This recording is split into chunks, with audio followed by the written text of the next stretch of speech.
Phase 2 of the interoperability project is expected to be rolled out on Wednesday, 28th of November, 2018. In March 2017, the Mobile Money Interoperability Project was commissioned by His Excellency the Vice President, Dr. Alhaji Mahmoud Bawumia. The interoperability platform was necessitated to allow a seamless flow of transactions across mobile money, banking, and other payment systems. To further create convenience and rope in mobile money users into the core financial ecosystem, the government initiated a move to create interoperability among the various payment platforms in the country.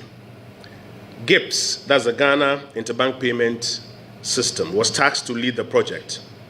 Together with 3 mobile money operators, that's MTN, Vodafone, and Airtel Tigo, and financial institutions, Ghana's Universal Interoperability Platform, under the concept Financial Inclusion Triangle, has now been successfully completed and will be fully rolled out on Wednesday, 28th of November, 2018. A small ceremony will take place at the GIPS headquarters. It will be superintended by the Vice President, after which Phase 2 would also be switched on. Now, Phase 1 saw the interconnection of the mobile money platforms and the Ghana National Switch, that's the GH Link system. It made it possible for customers to send mobile money, or MOMO as we call it, across networks. So today, customers can send across networks. They could also send from their MOMO wallet to their bank accounts and vice versa. As I speak to you this afternoon, over 1.3 million individual transactions have been recorded so far on the Phase 1 platform. The transactions are valued at around 134 million Ghana cedis. Phase 2 has now been completed. It has completed the interconnection between the mobile money and eSwitch, that's Ghana's biometric smart card system. This makes Ghana one of the few countries to achieve this universal interoperability. And Phase 2 completes the financial inclusion triangle that connects bank accounts, MOMO wallets across various networks, and then the eSwitch platform now. So now, across these 3 platforms, from Wednesday when it's fully switched on, you will be able to do transactions across these 3 platforms. Quickly, let me update you on how it works. Mobile money subscribers and eSwitch card holders wishing to move money across these payment platforms can now do so seamlessly from their phones or any eSwitch device, such as the airport systems at the banks and agent locations. Similarly, the interconnection of mobile money and eSwitch platforms to the GH Link platform means customers can conveniently move funds across all 3 platforms: bank accounts, mobile money wallets, and eSwitch as well. With a successful rollout of Phase 2, customers will be able to send and receive money directly from each other, irrespective of the payment platform that they are on. And this is a real big deal for a cash-light society that we desire to create. It will be a platform that will also enable free flow of funds between and among all 3 platforms, allowing the banked and the unbanked to interact at the same level. The interconnection of the 3 platforms creates a world of opportunities for fintechs to develop more products and services for the general public. So that is a quick update on Phase 2 of the Mobile Money Interoperability Platform, which is now complete and will be switched on Wednesday. Increase the number of staff at the Office of the President from 998 to 1,614. They even further calculated and said that it amounts to an increase of 616 extra staffers. After several requests for them to offer proof to back this claim, they referred to the 2019 budget as the source of their claim and proceeded further to claim that any such action will amount to a burden on the public purse. This afternoon, there are 3 things that government wishes to share with you on this matter. 1, that claim is false. 2, the makers of the claim have either confused Office of Government Machinery with Office of the President, or are only up to political mischief. And 3, contrary to the claim, staff numbers at the office of the president and even the office of government machinery itself are rather going through a programmed reduction, not an increase. And I'd like to show you some numbers up here on the screens here, just to help us understand a bit further. Now, first of all, there's a clear difference between the office of government machinery and the office of the president. The executive arm of government is organized into ministries, departments, and agencies. The supervising outfit of the executive arm is referred to as the office of government machinery. And it comprises about 19 different units, one of which is the office of the president. I have with me here the 2019 budget and the 2018 budget statement. If you go to the 2018 budget statement, page 185, which outlines what we call the staff establishment and costs.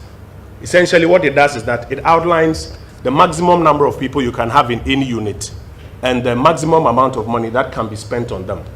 So if you go to page 185, Office of Government Machinery, the ceiling for staff is 1,697. This is 2018. I've provided it on the screens to my left and to my right, 1,697. If you come to the 2019 budget, and again you go to the MDA staff establishment and cost 2019, you will find that the Office of Government Machinery ceiling of staff is 1,614. In actual fact, therefore, the staff ceiling from 2018 to 2019 is going through a programmed reduction. I'm sure you all have copies of the 2018 budget. It's online. We can all validate. From 1,697 coming down to 1,614. But that's not even the real point. I want to take you a bit further. At the Office of Government Machinery, as I mentioned, you have up to about 19 different entities or agencies. Is that on the next slide? Yes. You will find on this list about 19 different entities or agencies. The Office of the President is just one of them. On this list, you will find that in 2018, the Office of the President itself is programmed to have, in terms of staffers, 785, plus another about 240 who come from a number of agencies on secondment to the Office of the President. And if I just may go through, that extra 240 will be from Department of Parks and Gardens, the Ghana Health Services, Control and Accountant General Department, Audit Service, Ghana National Fire Service, PWD, Telecom, Telephone Exchange, and the Ghana Postal Company. They add up to the 785 to give you the 998 that you have at the Office of the President. But you also have a number of other agencies. The Millennium Development Authority is part of the Office of Government Machinery. The African Fund for Biofuels, State Enterprises Commission, the Divestiture Implementation Committee, Office of the Senior Minister, Council of State, State Protocol Department, Scholarship Secretariat, Ghana AIDS Commission, Office of the Administrator General, National Population Council, the Ghana Investment Promotion Center, the Internal Audit Agency, SADA, which is now no longer in existence, NIA, MASLOC, and now you would notice that we've added NAPCO to it. All of those agencies form part of the Office of Government Machinery. And if you go to the totals, go down to the totals, you'll find that in 2018, the numbers I gave you, the establishment ceiling was 1,697. In the 2019 budget, it's 1,614. So what is actually happening is that the program is reducing from 1,697 to 1,614. And this is mostly as a result of retirements that are not being replaced and some of the offices that have been closed down. For example, SADA, you would notice that it's no longer existent. Now let's go back to the initial slides that were posted up.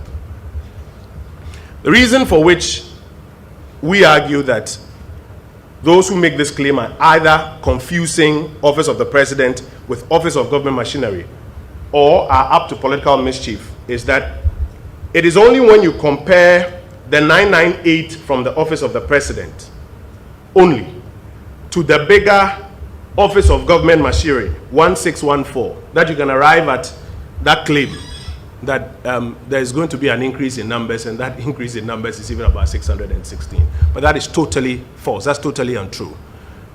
We honestly don't want to believe that the persons who made this claim were just up to political mischief.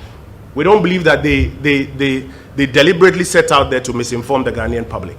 And so we are tempted to believe that it's because they confused the two. But as a matter of fact, Office of the President is different from Office of Government Machinery. And even for Office of Government Machinery, the numbers are coming down, as I've demonstrated to you. You have copies of the budget. I've mentioned the pages out to you. I know your newsrooms do a lot of fact-checking. I encourage you to pull out the facts, and let's settle this matter once and for all. As I mentioned, contrary to these claims, the staff establishment numbers are rather programmed for a reduction. Specifically for the Office of the President itself, there's a programmed reduction. If you look at the reasons I gave earlier, that will bring it down by about 69 by the end of 2019. And for the broader Office of Government Machinery, you would notice that there will be a net reduction of about 83, because you notice that there are some of the new agencies like NAPCO, etc., that are coming. So there'll be a net reduction of 83. So contrary to the claims of an increase in numbers, there's rather a reduction in the numbers by 69, specifically at the Office of the President, and a net reduction of 83 in all at the entire Office of Government Machinery. Colleagues, government is also entreating the media to subject people who make claims about facts to first substantiate them before you give them media mileage to repeatedly peddle such unsubstantiated claims. The basic rule of evidence is that if you allege, the onus is on you to prove.